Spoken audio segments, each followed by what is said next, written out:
yang bisa memacu anak muda atau youth di Indonesia untuk berkontribusi ke art and entertainment industry. Tapi sesuai dengan passion mereka masing-masing. Kira-kira gimana? Kalau saya rasa sih tetap semangat. Yang pertama harus ada semangat dan passion dan harus tetap belajar. Jadi misalnya kita punya passion melukis gitu, tapi udah lukisnya udah bagus, tapi bagaimana cara kamu bisa mencari celah untuk bisa memperlihatkan karya kamu, karena kan pasti kan ini di dunia entertainment dan juga ini kompetitif sekali. Jadi tapi jangan terintimidasi gitu, karena kita pasti punya karakter yang berbeda. Nah itu kedua, karakter, semangat karakter. Kita harus punya karakter kamu sebagai pelukis apa kamu pelukis impresionis atau pelukis yang abstrak gitu, ngomongnya pelukis gitu ya kan. Jadi kita harus ada kesempatan di depan, misalnya ada satu audisi ini untuk yang suka teater, ambil aja, biarpun udah ada nama-nama besar tapi mereka masih mencari supporting role, udah ikut aja, audisi aja. Kalau misalnya memang gagal, coba aja lagi terus, dari situ tetap belajar, karena failure is just a part of success. Bener banget kata Mbak Indi tadi, pertama kali juga mulai musikal dapat peran besar itu juga ada peer pressure dulu dari teman-temannya, tapi pada at the end of the day just go for it, karena pasti ada celahnya. Yes. Sudah mendengar kita jawab sedikit ngobrol sama Mbak Amy, kemudian kita jual Hafizah. Silakan Mbak.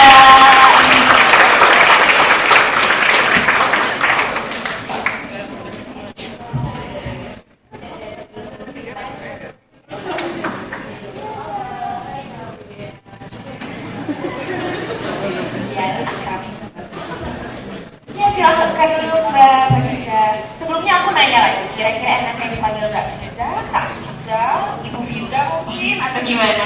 Fiza aja kali ya. Mungkin sekalian kita ceritain prestasi yang kita masih raih sampai sekarang. Pengalaman kali ya. Pengalaman betul banget. Jadi waktu kuliah, waktu duduk SMA nih, waktu awalnya tuh pernah nonton ini nih, kayak misalnya pemilihan Putri Indonesia 2004 waktu itu ya, 2003 gitu. Lama juga gitu. Nah biasa anak-anak SMA kan pas nonton ini keren banget, terus kayak luar biasa ya perempuan itu. Jadi di situ saya mulai bermimpi mau jadi Putri Indonesia gitu, kira-kira bisa nggak ya gitu kan, seperti itu. Nah beneran dari awal mimpi, terus pas kuliah karena belum percaya diri ya waktu itu ya, gimana caranya supaya bisa meningkatkan percaya diri, ikutan Abang None gitu. Ya ikutan Abang None Jakarta Timur waktu itu, terus masuk jadi finalis. Setelah itu tahun 2009 di saat sudah siap ikut jadi Putri Indonesia, dan alhamdulillah menang menjadi juara 2 waktu itu tahun 2009. Kemanapun misalnya kayak di Cina, di Jepang atau segala macam itu, kita itu kemanapun kita pergi menjadi representasi dari negara kita gitu. Jadi ketika kita berperilaku dan segala macam itu pasti dinilai, oh ini Indonesia. Jadi kalau kita salah sedikit, Indonesia tuh nggak banget ya gitu. Nah jadi peranan kita itu ini banget tuh. Kayak misalnya waktu di Cina itu saya performance tari dandan ganjen, tari Betawi seperti itu kan. Nah karena seluruh miss di situ itu tuh 70-nya itu hampir 60% yang menari ya, tari ala Hawaii apa segala macam. Saya berpikir bahwa wah ini semuanya bagus nih gitu. Gimana caranya kreatifnya kita kayak strategi perang gitu, supaya juri tuh melihat gitu, teman-teman tuh kayak nggak pernah lupa sama Indonesia. Jadi waktu itu saya pakai baju encim yang dandan ganjen gitu, memang tariannya agak genit ya, tarian Betawi itu. Tapi di tengah tarian itu saya balik badan, terus saya pakai kacamata hitam. Malah nggak nyambung gitu kan. Terus akhirnya justru dapat apresiasi yang bagus, dan I want to come to Indonesia and see Betawi apa segala macam yang waktu itu saya ini kan. Jadi memang sangat berperan ya, karena apa yang dari baju aja, dari batik gitu kan, kita sudah mempromosikan industri kreatif di Indonesia. Setiap orang pasti punya ide-ide kreatif ya kan. Apalagi di sini ini ada berapa ribu orang di sini teman-temannya? Kayaknya 10.000 ya gitu ya.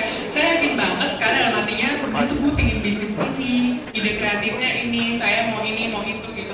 Tapi mungkin kekurangannya adalah masih belum percaya diri untuk menyatakan atau mengutarakan ide kreatifnya itu gitu. Terus yang kedua harus membangun networking. Terus juga yang ketiga sekarang itu kan kita sosial media udah sangat memudahkan akses kita untuk berbisnis, untuk memperkenalkan ide kreatif kita dari YouTube, dari Instagram gitu ya, kayak gitu. Jadi sebenarnya peran anak muda ini yang nanti akan meneruskan gitu. Intens. Pembicara ketiga kita ini juga sudah berkontribusi pada album This Is Me, yaitu album amal untuk Yayasan Onkologi Anak Indonesia. Juga terakhir adalah stand up comedian yang sedang tur ke Besaknya Bangsaku. Kira-kira siapa coba? Siapa ya? Disambut gak ya kira-kira? Ya kita sambut Mas Panji Pragiwaksono.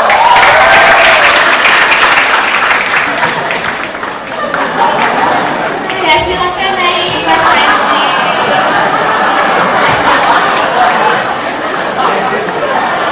Ini mau sama-sama dulu.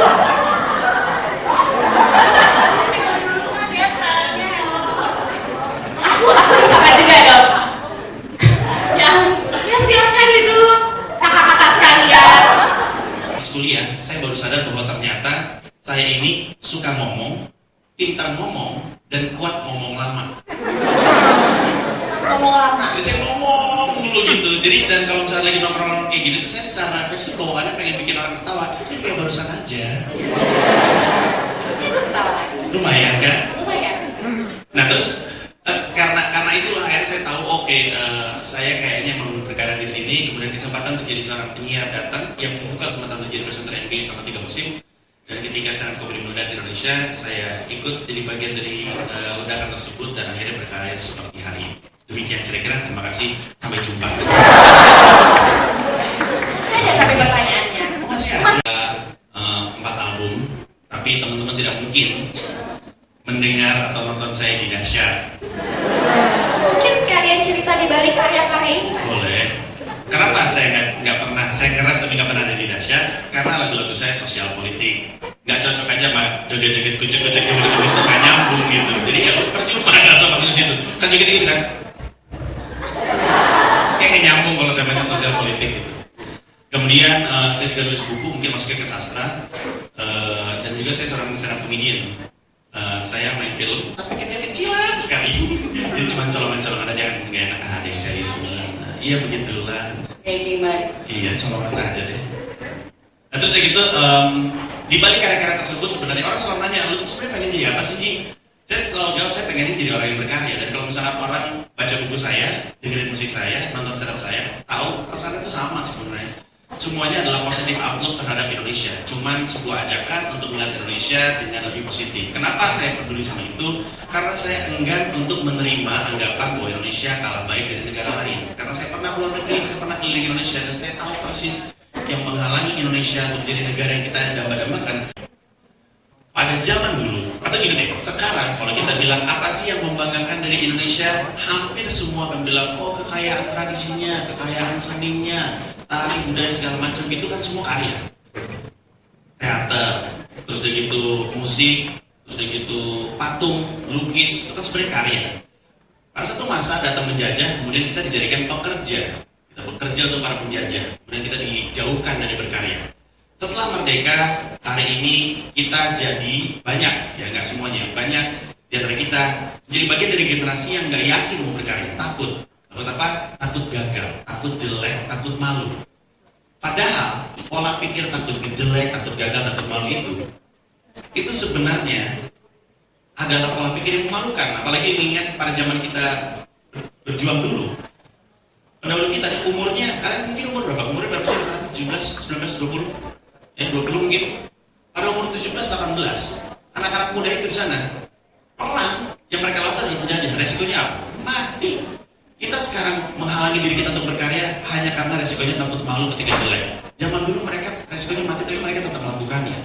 Jadi, andaikan orang di Indonesia mau berkarya, apapun itu karyanya, harusnya akan bisa melakukan kontribusi yang sangat besar terhadap bangsa Indonesia. Caranya orang yang berkarya, kurang lebihnya orang yang berkarya bisa sukses dengan karyanya, bisa hidup dari karyanya, kurang lebih gitu pertanyaannya. Satu, kita mesti sadari satu hal, bahwa tidak ada barang yang gak laku, adanya barang yang dipasarkan secara salah. Sekali lagi ya, nggak ada barang yang gak laku, adanya barang yang dipasarkan secara salah. Sekarang ada orang bilang, album lu gak laku ya? Bukan gak laku, gua memasarkannya salah. Kalau gua pasarin benar, mungkin dia akan laku. Ambil contoh, saya kan kuliah di Fakultas Seni Rupa dan Desain ITB. Terus setiap 5 tahun sekali di situ ada pasar seni. Pasar seni adalah sebuah festival kesenian, rame banget. Semuanya pada tumpah ruah ke ITB, satu kampus tuh jadi sebuah area festival. Terus semua orang pengen pulang bawa sesuatu dari pasar seni. Cuma masalahnya adalah biasanya lukisan gede-gede. Mereka pengen bawa sesuatu yang kecil gitu, yang enaknya jadi bawa pulang. Saya ingat banget tahun 2000, ada orang nih, dia buka booth. Boothnya itu isinya plastik. Dalamnya plastiknya itu ada kerikil-kerikil warna-warni. Kerikil aja, itu bisa temukin di jalan. Kerikil aja.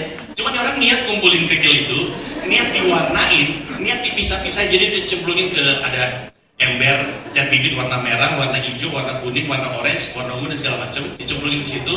Dia niat untuk dipisah-pisahin, dimasukkan ke kantong plastik, dijual Rp5.000. Waktu pagi-pagi pasar seni dibuka, tumpukannya segini. Baru jam 3 sore udah habis. Apa yang dijual? Kerikil. Bayangin, kalau kita sudah Kenji, coba lu jual kerikil segini, habisin dalam 1 hari, bingung kan kita? Tapi dia sih, saya lupa bahkan orangnya siapa yang masih senior saya, dia bisa menjual kerikil, karena kerikil aja bisa dibikin laku, cuma masalah bagaimana cara dia memasarkannya aja. Dia tahu orang pengen ke pasar seni pulang bawa sesuatu, harganya juga cuma Rp5.000. Pada saat itu karena ambiensnya adalah pasar seni, lucu ya warna-warni, dia beli Rp5.000, murah gitu. Sampai depan juga dia bingung mau ditaruh di mana ya. Berhenti. Kebanyakan udah ada dari zaman. Kalau ke Prancis ada museumnya loh, museum forgery gitu, bajakan. Benda yang pertama kali dibajak itu adalah minuman wine. Waktu itu wine bentuknya dalam barel gitu, yang ada capnya khusus, itu adalah wine yang mahal. Waktu itu capnya aja udah dipalsuin. Barang bajakan udah dari zaman dulu dan sekarang masih ada. Kalau bisa hilang, udah hilang dari kapan tahu. Kuncinya sekarang adalah bukan menghilangkan pembajakan, tapi mengalahkan pembajakan. Artinya kita tahu bajakannya ada, tapi punya strategi supaya orang beli yang asli. Nah ini kan beda mindsetnya. Bukan dia bilang jangan beli bajakan dong, padahal dia juga mungkin beli bajakan juga kali ya. Microsoft Word di laptopnya dia juga mungkin bajakan. Mungkin gitu, Corel Draw gitu di situ tuh bajakan juga. Tapi ketika dia bilang stop pembajakan nggak akan berhenti. Tapi kalau mindsetnya adalah gue pengen ngalahin pembajakan, gimana caranya? Walaupun ada bajakannya, tapi orang tetap mau beli yang asli. Kalau pikirannya ke sana beda benar. Jadi dua mindset itu akan membuat orang yang berkarya di Indonesia bisa hidup dari karyanya selayaknya orang-orang yang punya karir di perusahaan-perusahaan besar. Kalau misalnya di luar kota atau di luar pulau itu kan banyak banget tuh generasi muda yang udah punya industri kreatif tapi belum bisa dikembangin. Kalau kayak gitu gimana caranya? Ya udah, terima kasih. Sukses yang teman-teman lihat hidup di hari yang isinya 24 jam. Orang-orang sukses yang teman-teman lihat pernah hidup dengan jumlah uang yang mungkin teman-teman punya sekarang. Bedanya mereka dengan mungkin kamu adalah mereka menolak menjadikan waktu dan uang sebagai hal. Cerita saya tadi tentang kerikil aja itu menunjukkan bahwa sebenarnya kuncinya adalah bukan hanya di masalah modal atau di infrastruktur, tapi kejelian untuk melihat peluang dan kreativitas. Tapi dalam bisnis atau dalam usaha atau dalam berkarya, faktor yang lebih penting adalah passionnya dia. Itu dengan sendirinya akan mendatangkan orang-orang yang akhirnya akan menggunakan kamu. Bisa saja dari teman-teman, bisa saja dari luar teman-teman dari luar sekolah kamu juga. Jadi memang buat saya sih uang atau penghasilan itu nomor 2 atau 3 gitu. Tapi kamu pikirkan dahulu dari sesuatu yang kamu cintai itu apakah bisa menghasilkan sesuai yang kamu inginkan. Jangan kamu memulai karya karena aduh ini bisa nggak ya jualan, atau apalagi di musik ya gitu, apakah ini bisa jualan atau tidak. Buat apa kamu menjual sesuatu yang tidak kamu ketahui dari dalam hati dan kamu akan akhirnya menyesal dan aduh ya sayang banget gitu, ternyata saya bisa lebih dari itu dan ternyata ya jadinya kata ya kalau aku sekarang mainstream banget sih. Iya gitu ya. Suatu case nih, anak dengan orang tuanya dia ternyata dua-duanya hukum lah istilahnya. Terus keluarga itu keras. Anaknya ternyata bakatnya di bidang seni, bukan di bidang hukum gitu kan. Nah seiring berjalannya waktu dia terus kan sekolah dari SD sampai kuliah gitu kan. Tapi orang tuanya itu tetap maksa dia itu harus jadi hukum, ngikutin tradisi keluarga itu gitu. Nah sementara bakatnya itu lama-kelamaan akan jadi luntur gitu, atau lama-lama hilang bakat seninya itu. Nah, terus bagaimana menyikapi seandainya satu case itu yang anaknya itu apa? Dia memang bakal berprestasi hanya di bidang seni doang. Sementara di bidang hukum, seandainya dia lulus pun dia tidak tahu bakal kerja jadi apa. Nah itu aja. Itu ya, terus juga senior punya banyak cerita. Kalau misalnya sebenarnya dia mau di bidang ini, tapi orang tuanya harus jurusannya A gitu. Nah, kalau menurut saya sih, kalau misalnya ingin mendalami suatu bidang, nggak hanya terpaku dengan jurusan kuliah saja yang diambil. Misalnya tadi hukum, tapi dia sebenarnya pengennya musik, nggak kepentok, oke karena gue kuliah hukum, musiknya diabaikan gitu. Padahal sebenarnya ada banyak cara. Misalnya dia ikutan komunitas musik, atau dia ngeband, atau dia juga kursus, atau dia juga macam-macam. Jadi nggak hanya pendidikan formal itulah yang menentukan masa depan kita nanti. Itu nasional itu sebenarnya bisa. Memang ya kan kalau orang tua mempunyai pola pikir yang beda-beda gitu ya. Misalnya ada yang bisa konvensional atau yang lain, pokoknya harus masuk A. Soalnya kalau misalnya musik kan biasa orang dulu dapat apa dari musik bisa gitu. Padahal sebenarnya kenyataannya tidak seperti itu ya. Nah bisa kalau misalnya benar-benar keras ya bisa turutin orang tua, tapi tetap kita mencari jalan bagaimana kita bisa belajar untuk mengembangkan passion kita. Yang bagus kalau mau baca bukunya, buku bahasa Indonesia yang nulis namanya Yoris Sebastian. Bukunya namanya Creative Junkies. Di dalam itu diajarkan tentang bagaimana caranya kita tetap menjalankan aktivitas kita sehari-hari tapi passion tidak ditinggalkan. Dia sebut namanya teori 70-20-10. 70% dari waktu dan resource kita dilakukan untuk sesuatu yang aman dan sehari-hari. Dalam hal ini kuliah hukum. 20% dari waktu dan resource kita dipakai untuk mengejar passion. Dalam hal ini mungkin musik. 10%-nya adalah untuk mengeksperimen, nyobain sesuatu yang baru. Kenapa ini penting? Karena lama-lama kalau memang kamu bagus dalam apa yang kamu lakukan, passion kamu, lama-lama dia akan membesar. Dia akan memberi penghasilan, dia akan mulai ngasih bukti kepada orang tua. Kan orang tua saya kan cuma itu. Kalau misalkan saya ngomong ke SMA, Bu, aku mau jadi pelawak. Ibu saya, apa sih lu?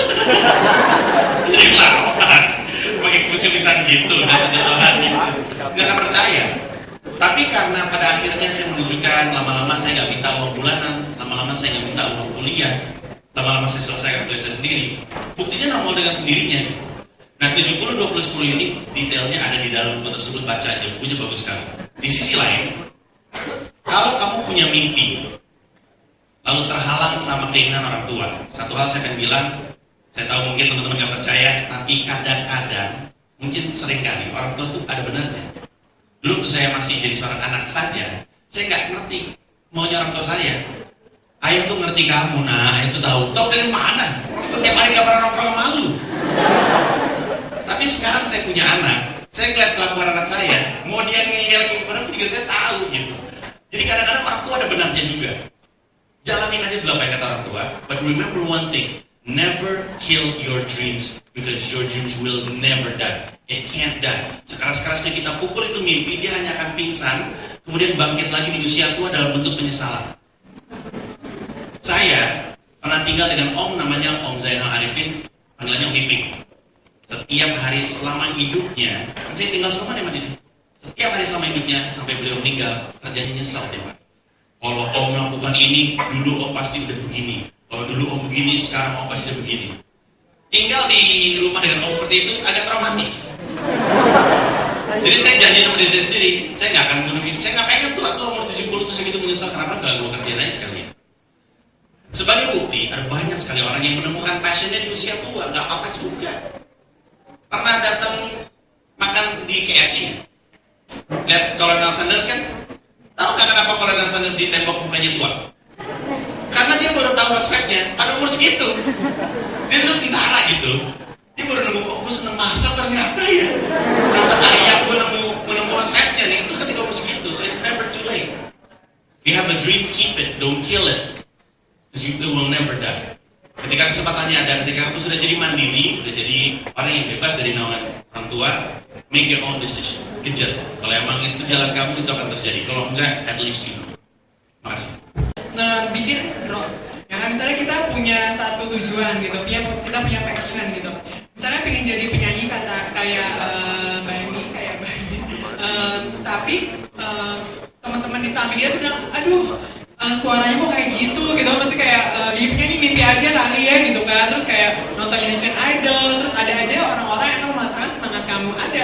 Nah dulu saya juga pernah begitu gitu. Dulu pernah ngomong waktu itu sama senior di kampus, kira-kira bisa nggak ya ikut Putri Indonesia? Ya ampun, mimpi banget loh ikutan Putri Indonesia, bisa kayak gitu. Ya nggak, pasti teman-teman di sini juga punya pengalaman mungkin pengen jadi apa pasti dipatahkan. Dan itu tuh rasanya memang drop banget gitu. Tapi dari negatif itu tuh langsung dibalikin jadi positif bahwa lihat nih, kalau misalnya bener gue nggak bisa, itu berarti dia menang. Kalau misalnya kita bisa membuktikan gitu bahwa kita bisa, itu pasti nanti akan terjadi kita tuh akan bersyukur sekali dan merasa bukan bener kan ternyata gue bisa. Dan ada banyak reaksi negatif, gitu kan lebihnya. Atau negatifnya apa?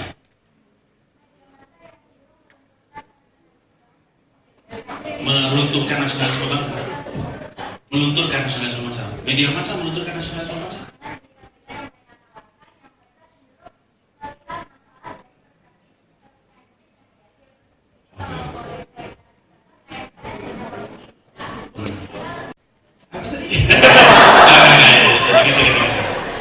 Saya ngerti maksud kamu. Suatu hari saya pernah diwawancara di RRI. RRI kan siarannya nasional. Terus ada seorang anak muda, dia dari Makassar. Terus dia nelpon, dia bilang, "Kapan Ji? Saya bingung dengan anak muda Indonesia. Di sekitar saya anak-anak muda Indonesia mabuk-mabukan, seks bebas, hedonisme.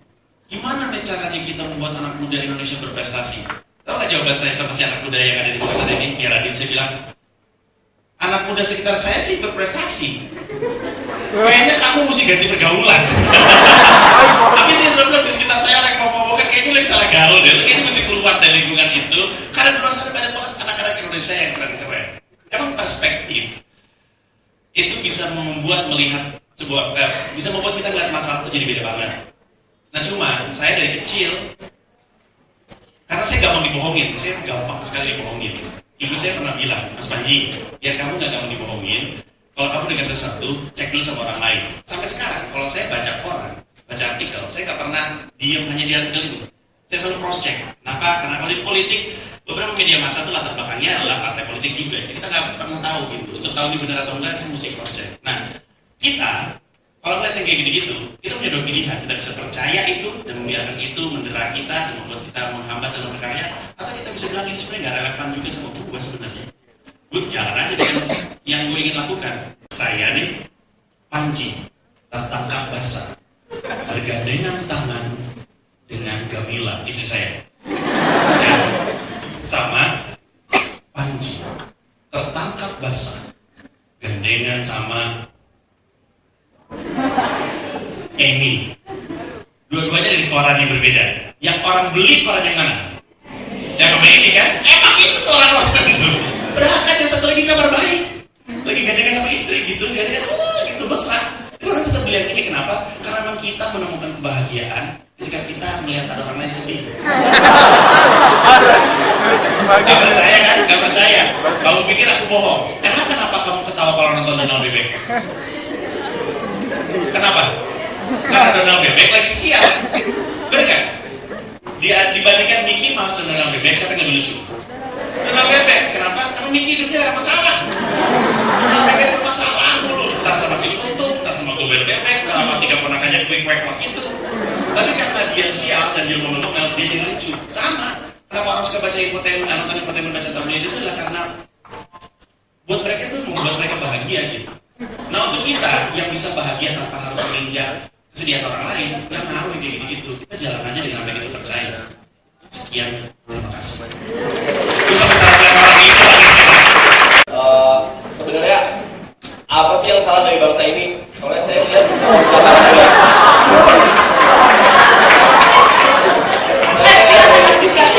dari nasionalisme bangsa ini kayak sebagus-bagusnya bangsa ini, kita melihat bahwa mahasiswa-mahasiswa atau anak muda banyak mengkritik, semua dikritik gitu. Terus tapi kalau saya lihat dari mahasiswa-mahasiswa di luar sana, kayak seburuk-buruknya negara mereka terus memuji negara mereka gitu. Contohnya di Prancis juga, Napoleon kan pernah ngomong right or wrong my country gitu. Mau buruk mau baik, ini tetap negara kita gitu. Sebenarnya apa sih yang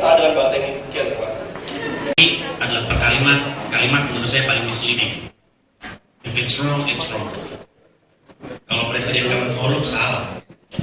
Kalau bangsa kamu banyak melakukan kesalahan, pembakaran hutan, salah. Kalau bangsa ini membiarkan orang hutan dibantai, pukul-pukulin untuk membuka lahan, salah. Cinta tuh boleh, tapi nggak boleh cinta buta gitu. Asik.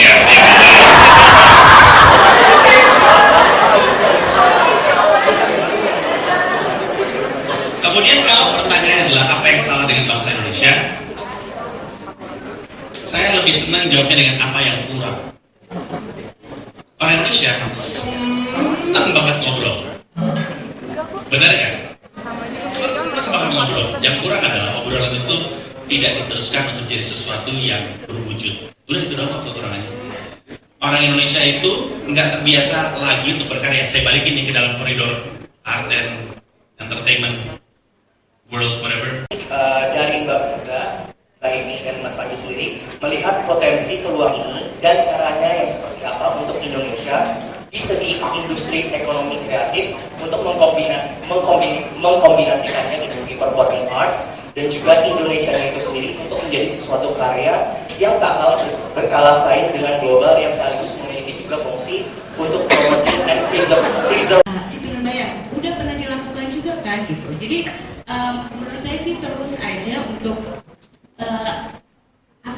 positif dan berkumpul dengan komunitas performing arts dan terus bertukar ide gitu, dan jangan takut juga untuk apakah nanti kita akan dipandang oleh dari negara lain gitu, apakah nanti akan biar terdengar, karena Broadway musical is not us gitu, tapi it's not. Sedikit lebih baik. Kalau kita pengen lebih baik harus ekstrim sekalian.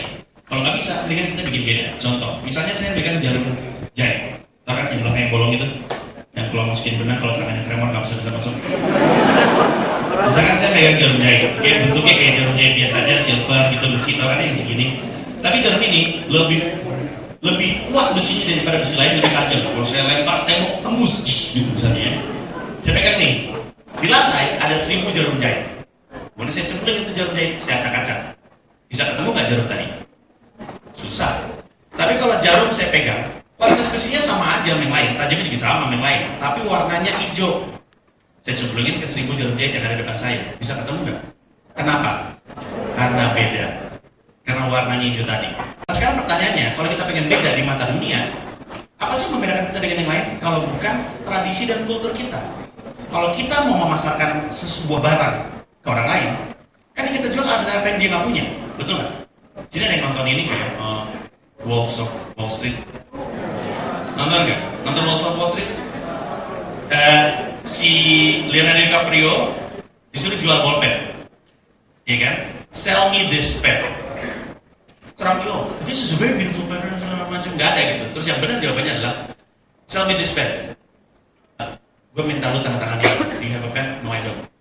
Oke, gue punya bolpen lebih dari gue. Jadi yang dijual, kalau kita menjual sesuatu, kita jual sesuatu yang dia nggak punya. Nah, kalau kita mau sukses di Amerika Serikat, dan orang minta, tapi apa yang kamu mau dari diri sendiri? Jadi jika berkarya dengan penuh semangat dan di dalam hati, dengan penuh jiwa raga and all your passion, and make sure you love it until you bleed sampai berdarah ya mau nonton mungkin. Lihat dari posisi saya sekarang, saya duduk di sini itu awalnya, kenapa saya bisa duduk di sini? Karena berawal dari mimpi gitu. Ketika tadi saya cerita ya teman-teman, sejak SMA saya ingin menjadi Putri Indonesia gitu.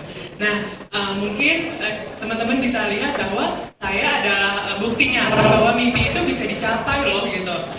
Jadi seperti tadi yang udah saya sharing bahwa teman-teman jangan pernah takut untuk bermimpi dan juga pakai cara-cara yang kreatif untuk mewujudkan mimpi itu. Jadi saya juga pribadi ketika menuju proses meraih mimpi saya banyak sekali kendala, terus juga banyak sekali omongan-omongan negatif seperti keinginan saya untuk sukses lebih besar daripada ketakutan saya untuk gagal. Kalau kamu pengen melakukan sesuatu, kemudian ketakutan akan kegagalan itu menghantui, saya bisa jamin bayangan kamu akan sukses itu nggak besar. You have to dream bigger than your own field. Bayangin sesuatu yang besar banget that you really want it, everything else is irrelevant. It's irrelevant if you fail. it's irrelevant if you lose, irrelevant gitu. Karena begitu ingin untuk sukses, kegagalan itu jadi nggak ada artinya. Untuk siapapun yang ada di sini, karya kamu yang sukses, yang harum juga nama bangsa kok.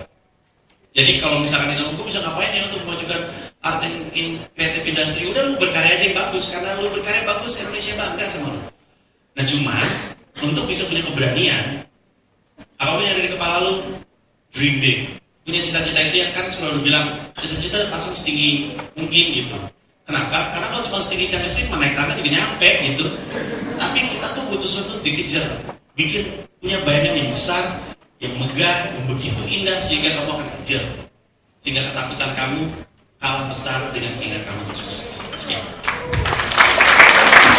Semuanya terus ingin mengejar passionnya dan memajukan industri kreatif di Indonesia, dan terlebih lagi semoga semuanya terinspirasi dari ketiga pembicara kita di depan ini.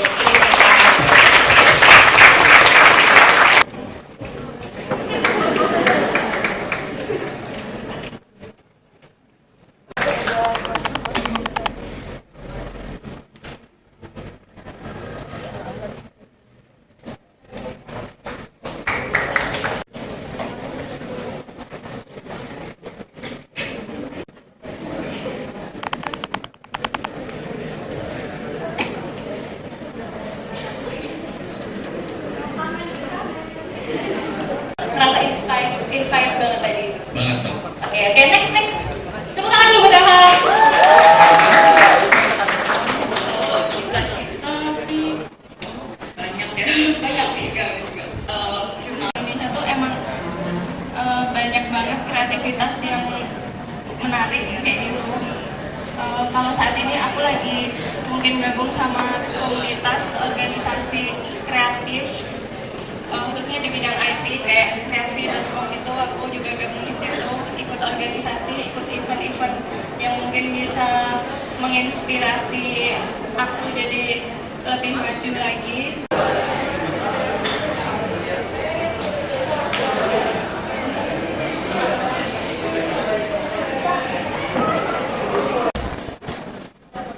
Silakan dulu Pak.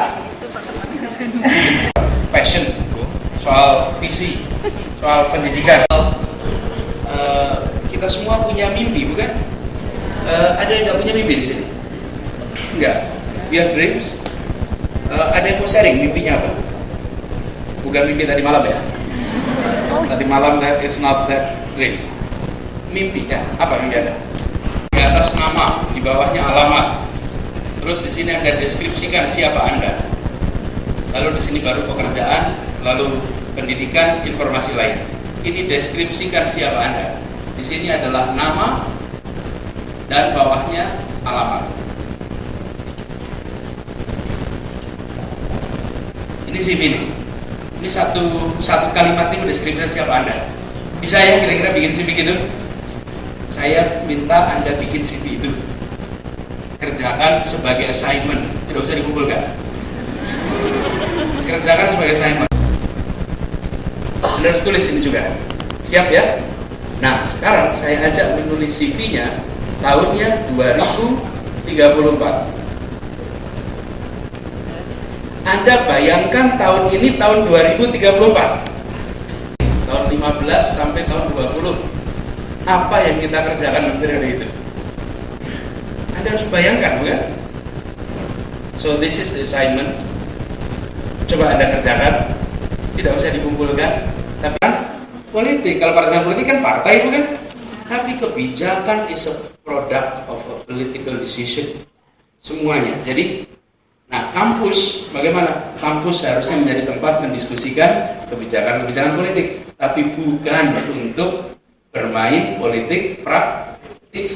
Ya, tapi jangan sampai diskusi politik di kampus jadi nggak boleh. Menurut saya justru diskusi politik boleh saja, seperti diskusi kebijakan-kebijakan yang lainnya. Jadi itu yang nomor satu ya, soal jadi kampus jangan disterilkan. Saya juga begitu, di kampus silahkan diskusi apa saja. Justru di kampus-kampus itu muncul pemikiran-pemikiran yang maju. Saya ini Anda bayangkan ya, misalnya Bung Hatta, udah sekolah tinggi-tinggi itu Bung Hatta itu.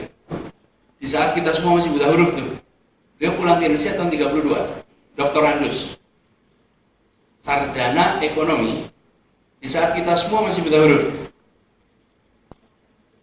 Kira-kira kalau Bung Hatta pandangannya seperti mayoritas kita sekarang, adalah saya ngurus diri saya sendiri saja, tidak mau memikirkan situasi politik dalam negeri.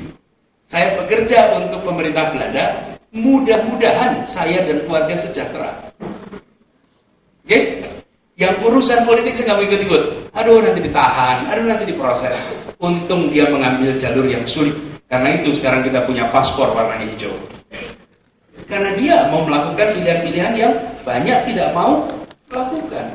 Dan hari ini kita juga punya persoalan yang hampir bersama. Jadi itu idenya jangan kita diam. Tapi siapa yang mau Anda dukung, wah itu urusan Anda. Saya nggak mau ikut-ikut. Ya, tapi jangan diam. Terus tadi ada pertanyaan soal, sebenarnya saya tadi sudah katakan, salah satu masalah terbesarnya. Nomor 1 tadi I-nya apa? Ini masalah, salah satu masalah terbesar di Indonesia. Kenapa saya katakan integriti penting? Nih teman-teman, ini boleh agak serius sedikit ya. Di negara yang dasarnya adalah otoritarianisme, pilarnya namanya rasa takut. Fear. Tanpa rasa takut, rejimnya tumbang. Betul kan? Indonesia juga pernah ngalamin, bukan? 97-98 rasa takut itu hilang. Begitu rasa takut hilang, apa yang terjadi? Rejimnya tumbang. Fear is the pillar. Untuk negara yang merdeka, pilarnya apa? Apa pilar negara merdeka? Yang membuat berjalan? Trust. Kepercayaan. Kepercayaan itu yang membuat masyarakatnya berfungsi. Misalnya, saya melakukan transaksi dengan Anda percaya saya, karena itu transaksi berjalan baik, bukan? Kita membuat aktivitas, bikin perjanjian, dihargai karena ada trust. Trust is key in an open, di negara yang merdeka. Bagaimana menciptakan trust? Dengan ada integritas. Bagaimana penegakannya? Pakai penegakan hukum. Ini contoh, jadi itu salah satu. Trust level di kita tinggi rendah di Indonesia. Rendah, makin ke Jakarta makin rendah. Anda makin jauh ke daerah, trust levelnya makin tinggi. Tapi makin ke Jakarta makin banyak, trust kita sangat rendah. Coba misalnya, kalau Anda di pinggir jalan, ada yang pakai jaket mahasiswa mengedarkan sumbangan, Anda percaya nggak itu? Loh, padahal kan dia box kan? Coba, Anda bayangkan kan trust level kita? Ada. Kalau mau mencoba juga beli sepatu baru, pakai 2 Jumatan. Pasti timbul masalah baru, kan? Jadi di situ menurut saya soal integrity is key. Jadi salah satu tantangan terbesar di Indonesia adalah integritas, dan itu dibangunnya dari rumah, dibangunnya dari sekolah. Jadi teman-teman, Anda bagian dari masa depan. Di masa depan berintegritas itu key. Kalau bahasa kerennya namanya korupsi di Indonesia merajalela. Korupsi itu saya mempercayai korupsi itu hanya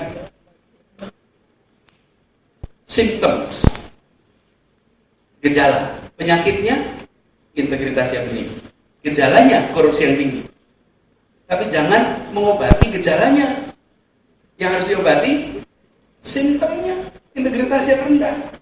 Nah kalau ini, teman-teman, kenapa saya katakan Anda di masa depan, besok Anda akan masuk di era seperti itu, di mana berintegritas adalah kewajaran, dan ketaatan pada hukum harus ada. Kalau sekarang kita belum taat hukum, kita taat penegak hukum. Kalau ada polisi kita taat, kalau nggak ada polisi kita lupa hukum. Dan melanggar lampu lalu lintas itu ringan buat kita sekarang, sangat ringan. Ini teman-teman harus kita ubah. Saya percaya masalah ini seperti perbudakan. Perbudakan itu ada satu masa di mana normal punya budak. Teman-teman bisa membayangkan tidak jual beli manusia? Bisa bayangkan nggak ada pasarnya kalau pasar burung ada di Pramuka itu ya, jual beli burung. Anda bayangkan pasar manusia, bisa nggak Anda bayangkan pasar manusia? Tapi teman-teman, catat dalam sejarah, pasar manusia itu ada, teman-teman. Ada dalam peradaban manusia. Tapi ada orang-orang yang nenek moyangnya punya budak. Saya percaya korupsi itu seperti perbudakan, satu saat akan hilang. Satu saat akan hilang. Jadi itu ya masalah terbesarnya. Nah, Anda akan menjadi bagian dari masa depan. Karena itu jangan berlatih korupsi sekarang. Jangan. Kalau Anda berlatih korupsi sekarang, it's wrong. Organisasi kampus Anda ingetin aja. Kalau masih mahasiswa udah urusan keuangannya gak beres, tell them you have no future. The future belongs to orang-orang yang tidak pernah tidak korupsi. Jadi itu ya, Bung Oki. Ya, saya terlibat ada macam-macam. Tapi saya menganjurkan pada teman-teman juga terlibat. Anda berlatihlah untuk terlibat dalam berbagai peran. Karena dalam kenyataan hidup tidak bisa hanya satu peran. Yang mahasiswa banyak di sini. Banyak. Boleh acungkan tangan mahasiswa. Wih, mayoritas ya. Yang SMA? Ada SMA. Suatu titik. Anda mahasiswa, Anda seorang anak, Anda seorang adik atau kakak, masuk di luar itu tambahkan beberapa yang lain. Kenapa? Dalam hidupnya Anda nanti kenyataannya tidak mungkin single role, impossible. Anda pasti melakukan multiple roles. Latihan dari sekarang. Latihan dari sekarang. Dan latihan itu pernah lihat juggler? Juggler tahu ya juggler? Pemain bola yang bolanya dilempar ke atas banyak sekali itu. Itu bisa main juggler banyak itu latihannya dari mana? 2 dulu. 3, 4, 5 sampai bisa main 5, 10. Nah, ketika Anda ketemu ada orang yang bisa main 10 biji, Anda heran, kok bisa ya itu semua dilakukan? Ya karena dia terbiasa melakukannya, dan he can do it. Karena itu dari sekarang berlatihlah Anda untuk memiliki multiple roles. Supaya apa? Supaya Anda hadir di mana saja dan dimanapun itu Anda memberikan makna bagi lingkungannya. Pasti Anda memberikan makna bagi lingkungan. Tapi latihan dari sekarang. Ya, itu Oke, komentar. Kalau nggak salah pertanyaan itu ya buat Oki ya. Karena tidak menggunakan tidak iklan atau macam-macam, dapat angka kira-kira 3%. 3% itu kira-kira kalau di Indonesia sekitar 8 juta orang. Dengan relawan 26.000 dan dapat 8 juta orang. That is a lot of people. Jadi kita malah bersyukur menunjukkan bahwa masih ada orang-orang yang mau bekerja dengan baik untuk sebuah gerakan. Mungkin itu ya. Di sini semua, saya juga merasa uang itu penting. Kalau uang nggak penting agak berat, Mas. Money is important, but money is not everything. There's so much money can do, kan? Itu iklannya gitu ya. Ada hal-hal yang nggak bisa diuangkan. Nah, saya merasa teman-teman di Indonesia hari ini terlalu banyak urusan mulia dirupiahkan. Hal-hal mulia dirupiahkan itu, istilah saya selalu mengalami devaluasi. Nilainya tuh turun karena dirupiahkan, karena itu jangan dirupiahkan. Coba kerja bakti kalau dirupiahkan, kayak apa? Jadi hilang. Karena itu banyak hal yang menurut kami jangan dirupiahkan, tapi dipertahankan sebagai kemuliaan. Itu sebab. Terus ciptakan masalah ya. Saya penasaran dan ingin tahu sekali apa sih masalah terbesar yang pernah dihadapi oleh seorang Anies Baswedan, dan apa satu hal yang bisa Mas kategorikan sebagai pencapaian hidup terbesar selama ini. Dan pertanyaan kedua, kalau bisa dalam satu kalimat Mas kasih pesan untuk semua generasi muda di Indonesia, dalam satu kalimat aja, apa yang ingin Mas sampaikan saat ini? Ya, terima kasih. Apa yang saya anggap hari ini 2 tahun lagi ternyata nothing. Karena itu dinamis sekali. Jadi bahkan kalau saya ditanya siapa idola terpenting, saya bingung juga itu. Karena saya baca banyak sekali, saya baca biografi itu agak rutin. Saya juga sekarang sedang baca biografi juga. Itu sesuatu yang saya baca terus. Idola itu menjadi tumbuh terus. Seperti juga persoalan itu tumbuh terus. Jadi saya malah merasa prinsipnya begini. Terberat. Masalah terberat. Yang saya anggap berat, mungkin buat Ajeng itu sangat ringan. Di sisi lain, apa yang buat Ajeng dianggap masalah berat, ternyata buat saya sangat ringan. Karena itu, untuk membuat masalah itu berat atau ringan, bukan dihitung masalahnya, beratnya, tapi caranya sering-sering mengangkatnya berat-berat. Di situ Anda akan merasakan yang ringan.